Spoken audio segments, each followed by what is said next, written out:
വിശക്കുന്നില്ലേ? എന്നാ തിന്നോട്ടാ. ഉമ്മക്കങ്ങനെ ഇഷ്ടല്ല. ഇഷ്ടാണല്ലോ. അവളെന്താ അങ്ങനെ ചോദിച്ചാ? പിന്നെ എന്തിനുമ്മ ചോറ് വിഷാക്കി? ഞങ്ങളെല്ലാം അറിഞ്ഞേനുമ്മ. മോള് നമുക്കൊരു ബാധ്യതയാവും.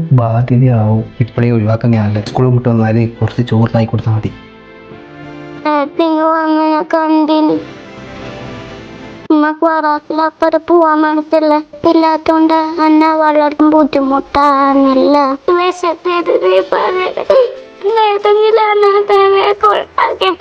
അപ്പൊ മക്ക ഇത്ര ഇഷ്ടല്ലാതെ അവസാനായിട്ട് ഉമ്മക്ക് ചോറ് വാരി തരുവോ?